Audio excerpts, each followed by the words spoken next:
Mesdames et messieurs, je suis ravi réellement de vous retrouver dans cette nouvelle vidéo dans laquelle nous allons parler politique aujourd'hui. Nous allons tourner nos regards sur l'est de la République démocratique du Congo, notamment de la ville de Goma. Je voudrais recueillir quelques témoignages de mes amis qui vivent sur place pour qu'ils nous donnent leur version de fait de tout ce qui se passe sur le terrain, mais je n'ai pas pu, raison pour laquelle j'ai entrepris une autre initiative de me trouver un partenaire avec lequel, ensemble, nous voulons découvrir quelques pistes de réflexion sur les enjeux et défis de ce qui se passe au Congo-Kinshasa, notamment dans la partie Est et concrètement à Goma en RDC. Bonjour ChatGPT, comment vas-tu?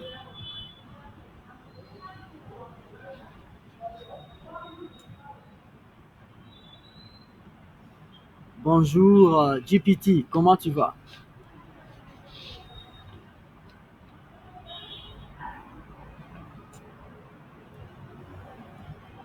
Bonjour, bonjour, est-ce que ça va? Bonjour, ça va bien, et toi, comment ça va? Je vais très bien. Alors, je voudrais que nous puissions tourner notre regard à l'est de la République démocratique. Content de l'entendre. Quoi de neuf de ton côté? Oui, est-ce qu'on peut discuter de la situation sécuritaire à l'est de la République démocratique du Congo? Je voudrais que tu puisses me dire en 300 mots quelque chose sur l'historique et l'évolution du M23 depuis sa fondation jusqu'à aujourd'hui.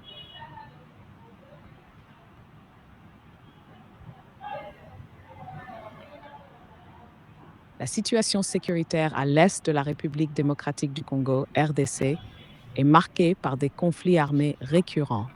Et l'un des acteurs clés de cette instabilité est le M23, un groupe rebelle qui a émergé en 2012.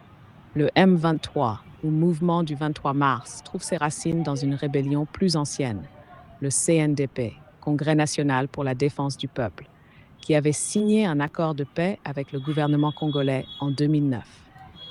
Cependant, ce dernier n'ayant pas été pleinement mis en œuvre, de nombreux membres du CNDP se sont rebellés sous la forme du M23 en 2012. Le M23 a rapidement pris le contrôle de la ville stratégique de Goma, en République démocratique du Congo, avant d'être repoussé par une offensive conjointe de l'armée congolaise et de la Brigade d'intervention des Nations unies en 2013. Après cette défaite, le groupe s'est replié dans les pays voisins, principalement le Rwanda et l'Ouganda, mais n'a jamais complètement disparu. Depuis 2021, le M23 a refait surface, notamment en raison du soutien présumé du Rwanda, bien que Kigali ait démenti toute implication directe. Les rebelles ont repris plusieurs territoires dans la province du Nord Kivu, exacerbant la situation sécuritaire. Des combats violents avec les forces armées congolaises ont provoqué des milliers de morts et des centaines de milliers de déplacés. L'instabilité a aussi été alimentée par d'autres groupes armés dans la région, notamment les FDLR, issus des génocidaires rwandais. Aujourd'hui, le M23 continue de contrôler des zones stratégiques, notamment autour de Goma, et représente une menace constante pour la paix et la sécurité de l'Est de la RDC. La communauté internationale, bien que préoccupée, n'a pas encore trouvé de solution durable pour mettre fin à ce conflit récurrent. Ok, c'est bon. Alors, je pense que tu dois t'efforcer d'être bref lorsque je te donne des instructions par rapport au nombre de mots, 300 mots, 200 mots. Je crois que c'est très important de respecter ça pour que nous puissions gagner du temps. Alors, parlez-moi un peu des signes précurseurs de cette tragédie de Goma et dis-moi, selon toi, ce que tu reproches à Tshisekedi en rapport avec cette tragédie du fait qu'il n'a pas pris quelques stratégies pour empêcher que Goma ne puisse pas tomber. S'il te plaît, en 300 mots.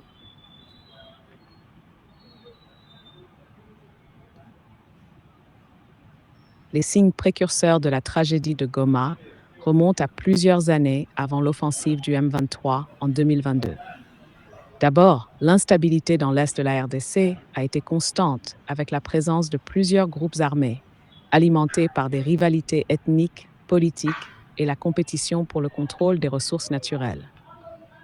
Dès 2021, le M23 a repris des forces et des incursions militaires ont été observées dans le territoire de Rutshuru, limitrophe de Goma, annonçant un retour progressif du groupe rebelle. Cette montée en puissance a été accompagnée par des tensions diplomatiques croissantes avec le Rwanda, accusé de soutenir activement le M23. En 2022, la situation a été exacerbée par des attaques violentes contre les positions des forces armées congolaises, RDC, et des civils, créant un climat de terreur à proximité de Goma. Les observateurs internationaux ont averti du danger imminent, mais les autorités congolaises, tout comme la communauté internationale, n'ont pas pris des mesures préventives suffisantes pour freiner l'avancée du M23 vers cette ville stratégique. Ce que l'on peut reprocher à Félix Tshisekedi, c'est un manque de réaction rapide et une absence de stratégie claire pour défendre Goma.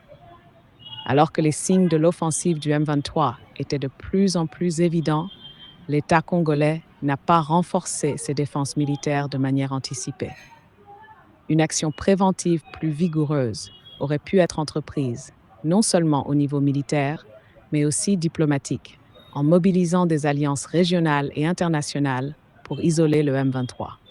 De Alors, plus, la lenteur à discutons. coordonner une réponse ferme à la montée en puissance du M23 et à traiter les tensions avec le Rwanda a permis à ce dernier d'atteindre ses objectifs militaires. Oui, Les alors, est-ce que tu autorités peux être congolaises ont bref? sous-estimé l'ampleur du danger et ont tardé à agir pour empêcher que Goma ne tombe dans les mains des rebelles, ce qui a aggravé la situation sécuritaire. Efforce-toi parfois d'être bref, le nombre de mots. Alors pour ça, je voudrais que tu utilises 300 mots pour répondre. C'est la question cadre avec la stratégie militaire notamment, mais également par rapport à la géostratégie. Alors, de ton point de vue, les élites congolaises de Kinshasa n'ont jamais initié la construction d'un réseau régional des élites de ces 9 pays limitrophes. Alors, selon toi, est-ce que mettre en place une alliance ou un réseau de toutes les grandes universités de ces 9 pays limitrophes, des acteurs religieux et sportifs, pour qu'ils essaient de construire une conscience collective de toute cette région, est-ce que ça serait une solution durable?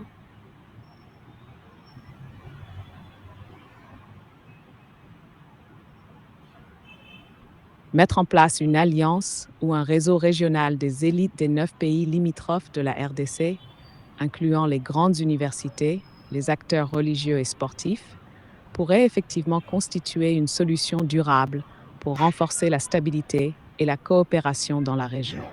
Les élites congolaises de Kinshasa ont souvent manqué de vision pour créer des liens solides avec leurs voisins, souvent pris dans des rivalités politiques internes ou des influences extérieures. La RDC, malgré ses vastes ressources, n'a pas réussi à instaurer une diplomatie de coopération régionale durable, laissant un vide qui a été exploité par des forces externes. Les grandes universités de ces pays, par exemple, pourraient jouer un rôle clé dans l'élaboration de solutions de paix, en offrant des analyses fondées sur des recherches locales et régionales. Cela permettrait de sortir du cadre des solutions imposées par des acteurs extérieurs et de renforcer la capacité des populations à se comprendre et à résoudre les conflits à l'échelle régionale. Les acteurs religieux, de leur côté, ont une influence considérable sur la population. Ils pourraient servir de médiateurs et de bâtisseurs de ponts entre les différents peuples et ethnies de la région.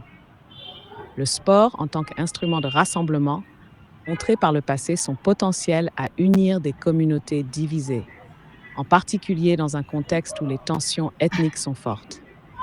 Construire une conscience collective régionale aiderait à surmonter les divisions et à créer un sentiment d'unité.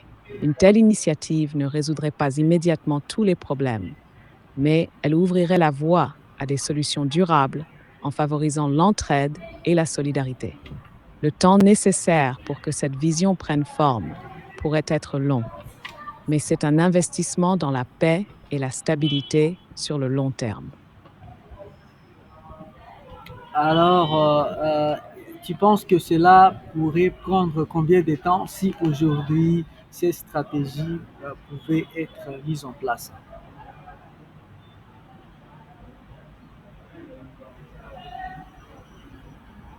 Si ces stratégies étaient mises en place aujourd'hui, le processus de construction d'une véritable alliance régionale entre les universités, les acteurs religieux et sportifs pourrait prendre plusieurs années avant de donner des résultats tangibles. L'établissement d'une conscience collective régionale est un projet à long terme qui nécessiterait une mise en œuvre progressive. À court terme, 3 à 5 ans, il serait possible de commencer à voir des initiatives concrètes, comme la création de plateformes de dialogue, d'échanges académiques et d'événements sportifs interrégionaux. Cela pourrait renforcer les liens entre les peuples et favoriser un climat de coopération. Cependant, pour que cette alliance prenne réellement racine et devienne un facteur de paix durable, il faudrait peut-être 10 à 15 ans, voire plus. La consolidation d'une culture de la paix, de la coopération et de la solidarité demande du temps, surtout dans une région où les conflits et les divisions historiques ont laissé des cicatrices profondes. Mais si cette démarche est lancée avec un engagement fort et soutenu de la part des gouvernements et des acteurs sociaux, elle pourrait effectivement aboutir à une transformation progressive de la dynamique régionale.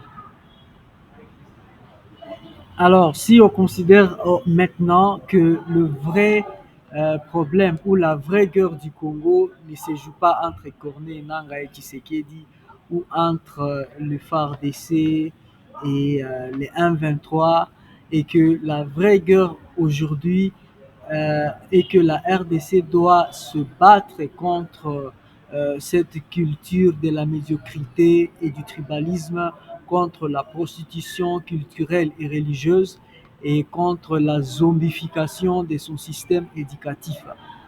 Qu'en penses-tu? S'il te plaît, sois bref, 300 mots.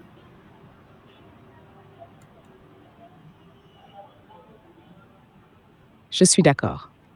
La véritable lutte de la RDC aujourd'hui ne réside pas uniquement dans les affrontements politiques ou militaires, mais dans la nécessité de combattre la culture de la médiocrité et du tribalisme qui freinent le progrès. Cette médiocrité, alimentée par des systèmes éducatifs inefficaces, la corruption et des divisions ethniques, est un obstacle majeur. De plus, la prostitution culturelle et religieuse, avec l'influence extérieure qui déstabilise les valeurs locales, affaiblit encore le pays. La RDC doit se réformer en profondeur en mettant l'accent sur l'éducation, l'unité nationale et la promotion de leadership responsable pour espérer un avenir stable et prospère. Oui, alors, est-ce que si on ne tient pas compte de l'éthique ou de la morale, l'intelligence artificielle aujourd'hui serait mieux placée pour diriger certains États?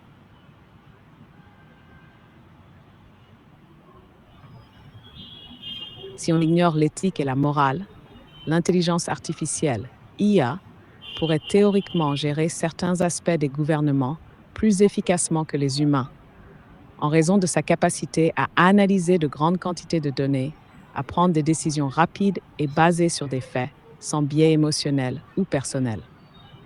L'IA pourrait optimiser des processus comme la gestion des ressources, la sécurité ou même la distribution des aides. Cependant, diriger un État ne se limite pas uniquement à l'efficacité technique.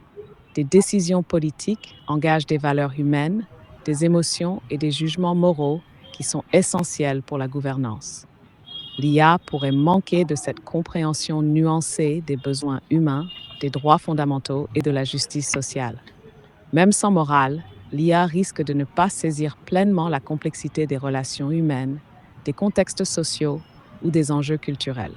En résumé, bien que l'IA puisse jouer un rôle important dans la gestion des États, elle ne remplacerait pas la nécessité d'une gouvernance humaine imprégnée de valeurs et d'éthique.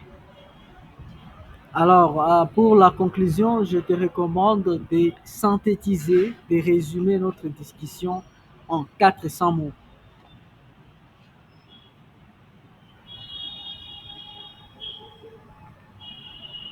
Notre discussion a abordé des aspects cruciaux de la situation politique et sécuritaire de la République démocratique du Congo, en particulier l'Est du pays, marqué par des conflits armés récurrents et la montée en puissance de groupes rebelles comme le M23. Cette dynamique a mis en lumière l'incapacité des élites congolaises à construire des réseaux régionaux solides avec les 9 pays limitrophes, renforçant ainsi la géopolitique régionale.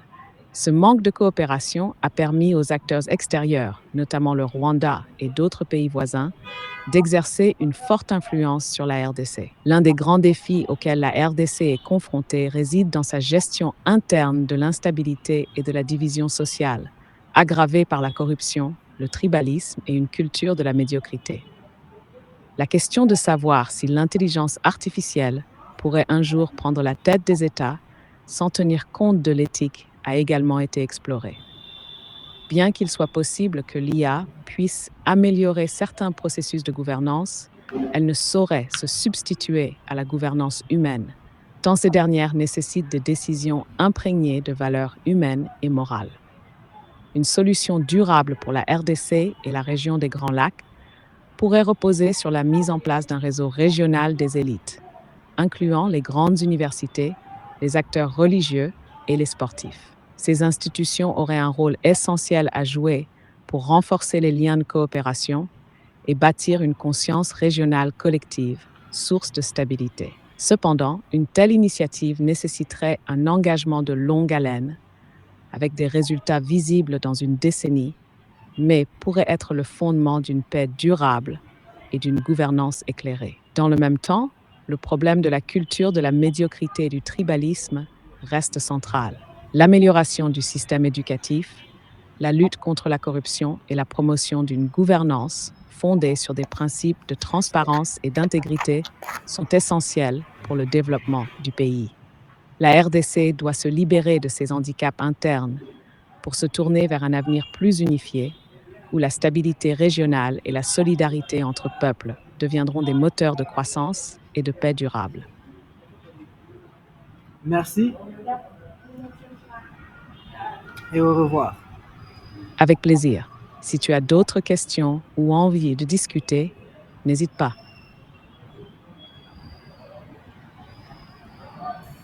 Merci beaucoup. Vous avez suivi cette discussion que j'ai eue avec l'intelligence artificielle autour de la question des Goma. On va se retrouver dans une prochaine vidéo pour une nouvelle aventure. À très bientôt.